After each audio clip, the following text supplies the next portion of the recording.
정말요.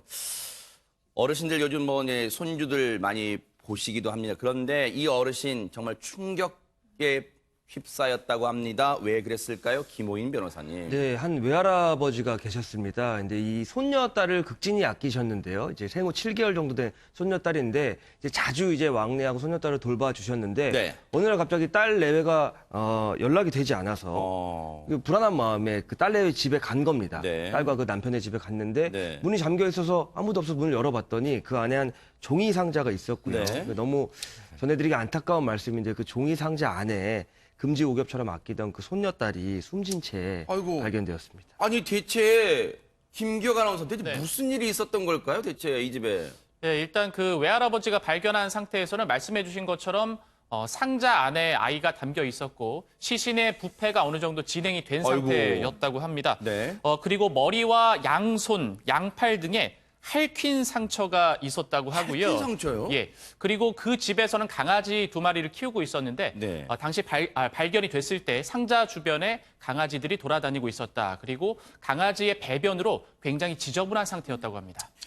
아니 근데 이거는 지금까지 이 따져본 거, 짚어본 거는 최단비 변호사님, 아이가 숨져 있고 그리고 당시 가봤더니 집안의 상태잖아요. 네. 대체 이 아이한테 무슨 일이 있었는 건지 지금 안 드러난 겁니까? 대체 무슨 일이 있었을까요? 그래서 이제 황급히 경찰이 이 엄마와 아빠를 찾았습니다. 아하. 엄마 아빠에게 그 당시에 도대체 어떤 일이 있었는지 물어봤습니다. 이 부모의 경찰 진술에 따르면 네. 지난 30일에 딸을 재우고 밤에 마트를 갔다는 거예요. 네. 마트를 갔다가 돌아와 봤더니 딸의 양손과 양발에 반려견들이 핥힌 상처가 있어서 아하. 연고를 발라주고 우유를 먹이고 재웠다는 겁니다. 그리고 본인들도 잤는데 다음날 아침에 일어나 봤더니 아이가 이미 숨져 있었다라고 경찰에 진술을 했고요. 네. 본인들은 결코 아이를 학대한 적이 없다라고 진술을 했습니다. 허허, 글쎄요.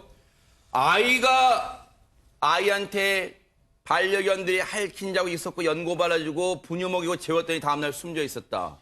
이 말을 믿으라고요, 지금 김동철 원장님? 믿을 수가 없는 얘기입니다. 자, 일단은 바로 이런 일들이 생기면 네. 신고를 하는 게 정상적인 그러네요, 행동이죠. 진짜. 네. 자, 그런데 상황 해결 능력이 아예 없다라고 생각을 하고 있는 거고요. 이 상황에 대한 심각성도 잘 모르고 있는 것 같습니다. 지금 이제 이 부모들은 아버지는 20대 초반이고 지금 무직이고요. 네. 그리고 또 엄마는 경제적으로 상당히 어렵기 때문에 지금 부부의 관계, 가정의 생활들을 좀 영위하기가 좀 어려운 관계다라고 얘기를 했는데 네. 지금 얘기하신 것처럼 경찰 조사에서 두려운 마음에 그냥 집에 나왔다. 그리고 또 아내는 친구 집에 가서 자라고 했다. 이렇게 이제 진술을 하고는 있습니다. 이게 부모 맞습니까? 부모 맞아요? 정말로 이 진술 고지것대로 믿을 수는 없잖아요? 경찰 얘기 들어보시고 이어가 보도록 하겠습니다. 자기 지인들 집에 친구네 집에 갔었다는 거야. 뭐 어떻게 해야 될지 몰랐다라고 해가지고 일단 자리에 뗀 것 같아요.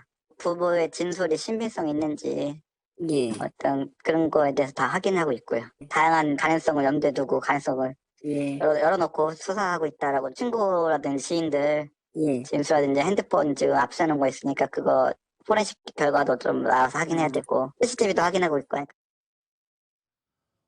너무 아이가 정말 가엾잖아요. 생후 7개월입니다.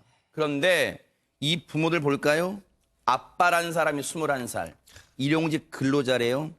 엄마는 직업이 없는 18살. 김복준현님, 네. 아무리 철딱서니는 부모라지만 지금 이 부모의 말을 고지고대로 믿어야 된답니까? 지금 그렇다면 사망원이 반려견 때문이라는 거예요, 지금?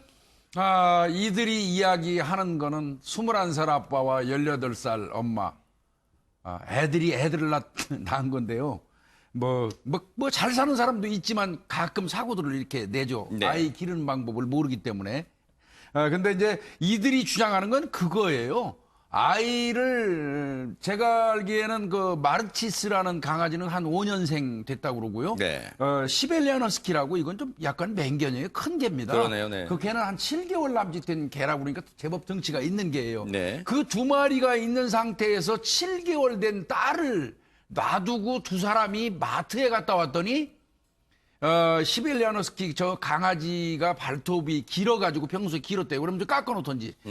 그래서 아이가 상처가 나서 이 네. 칼퀸 자국이 있길래 네. 연고를 발라주고 자국을 하니까 사망했다고 그랬거든요. 네. 그렇다면 이제 그 말이 사실이라고 이야기해도요. 네. 이거는 명백히 방임에 의한 아동 학대입니다. 이것도 네. 따지고 보면.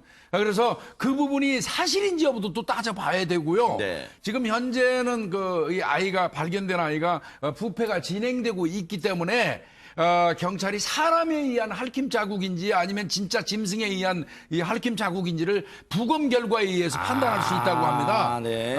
그래서 이제 부검 결과가 나와야 되고요. 실제로 핥혀가지고 어떤 이 균에 감염돼서 급성사했을 개연성도 배제하지는 않는다고 그래요. 아하, 근데 네. 이제 그거는 결국 부검에 의해서 결과가 나올 의해서. 겁니다. 예. 그런데요, 이웃 주민들은요, 뭔가 의미심장한 이들 부부, 이 집에 대해서, 이 가정에 대해서 뭔가 의미심장한 얘기를 들려주고 있습니다. 그 얘기 들어보시고 이어가 보도록 하겠습니다. 쟤네들 무슨 일 생길 것 같다고 자꾸 그랬거든. 처갓집에서 살다가 자꾸 싸우고 그러니까 내보낸 모양이야. 그래서 애를 유모차 태워서 여기 저 계단에다 내놓고서 막 물을 끼얹고 막 그랬대. 그거 한 며칠 안 됐어요.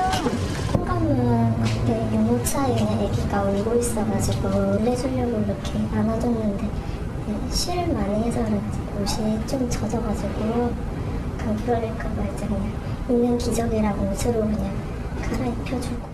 애만 혼자 아침 일찍 그냥 유모차 태워서 나와 있었다는 얘기인 거죠? 네. 아니, 그러면 지금 뭔가 평소에도 이 아이에게 뭔가 홀대, 방임, 이런 정황이 있었다는 거 아니에요, 지금? 네, 그렇습니다. 주변 이웃들의 이야기를 들어봐도 이 아이에게 정성을 쏟진 않았던 것 같습니다. 그리고 네. 이 사고가 일어나기 전, 이 사건이 있기 보름 전에 경찰에 또 신고가 들어갔다고 합니다. 뭐라고요? 이 부부에게 신고가 들어간 건데 네. 이 아이가 유모차에 탄 채로 혼자서 막 울고 있었다고 합니다. 집 앞에서요. 예. 그러니까 이웃 주민들이 갓난 아이가 7개월밖에 안 됐는데 이 아이가 울고 있으니까 경찰에 신고를 한 거죠. 네. 그래서 경찰이 출동을 해서 뭐 문을 두드려봤는데 뭐 인기척은 없었다고 해요. 네. 결국 이 아이는 이 부모에게 인계가 됐는데 이 정도로 아이를 7개월, 6개월짜리 아이를 혼자 둘 정도면 네. 글쎄요. 부모가 할 일은 좀 아닌 것 같습니다. 그런데 김복준 의원님, 우리가 흔히 전조 증상이라는 표현을 쓸 수 네, 있을 예. 것 같은데 지금 이 사건이 그냥 단순히 당일날 우발적이나 우연히 일어난 건 아니라는 생각도 해볼 수 있을 것 같습니다. 일단 일견 좀 이웃집 이야기에 따르면 방임에 의한 학대 정황은 분명히 있는 그러네요. 겁니다. 그렇죠? 네. 방임도 학대입니다. 아하, 아동. 네. 그래서 그 학대 정황은 명백히 있는 거고요. 네. 그리고 이 아이가 숨진 거에 대해서 실제로 어떤 학대가 있어서 부모에 의해서 숨진 것인지 네. 정말 그들이 말하는 것처럼 방임의 결과에 의해서 이 개가 핥힌 것 때문에 네. 감염돼서 사망한 것인지 이거는 이제 부검에 의해서 아마 결과가 결정될 걸로 보이고요. 네. 사체유기 부분을 지금 자꾸 얘기하는 사체유기 부분은 집안 거실 내에 있었기 때문에 사실상 법상으로 이게 적용될지 여부는 의문입니다. 아, 그래요? 예. 어쨌든 지금 김복준 의원님 말씀처럼 부검을 통해야만 정확한 사망 원인, 생후 7개월입니다. 생후 7개월. 이 생후 7개월 아이를 그대로 두고 그 반려견, 맹견도 있는 반려견이 있는 그 집에 두고 나간다는 게 최단비 변호사님, 이게 제정신일까요? 그리고 사체 유기 혐의도 적용할지도 지금 앞서 김복준 의원님 말씀처럼 검토 중이라는데 이 부분은 어떻게 판단할 수 있을까요? 법조인도 한번 보시면 어떻습니까? 설사 이 부모님의 말들이 다 맞다고 쳐서 네. 아이를 강아지가 핥혀서 사망을 했다라고 원인이 그거라고 본다 하더라도요. 네. 이게 말이 안 되는 게 부모가 스스로 진술했어요. 이 시베리안 허스키의 발톱이 길어서 평소에 나도 다친 적이 있다. 그러니까 이미 이 시베리안 허스키가 위험한 것을 인지하고 있었단 그러네요. 말이에요. 그런데 어떻게 마트에 가면서 전혀 분리도 시키지 않고 이 어린아이를 같이 두고 나갑니까? 이거는 네. 방임에 의한 학대까지 인정이 안 된다 하더라도 네. 유기예요. 아하. 유기로 인해서 치사가 된 거란 말이죠. 네. 여기에 더해서 법적으로 사체유기가 안 된다 하더라도 저는 부모로서 아이가 강아지가 핥혀서 사망을 했습니다. 근데 그 사체를 그 강아지와 함께 두고 싶습니까? 저는 그게 정말 부모로서 그걸 떠나서 사람으로서 할 수 있는 행동이 저는 아니라고 생각을 해요. 네. 할아버지가 봤을 때 그 개와의 분변과 아이의 사체가 함께 있었다잖아요. 네. 어떻게 그런 행동을 할 수가 있는지 이해가 가지가 않습니다. 반드시 경찰이 아동학대 부분은 뭐 명백해 보이고요. 이 아동학대 부분, 그리고 주변의 진술도 있으니까요. 그리고 사체 유기 혐의에 대해서도 면밀하게 수사를 벌여주길 바랍니다. 이 부검 결과도 뉴스파이터가 계속해서 추적해 보도록 하겠습니다.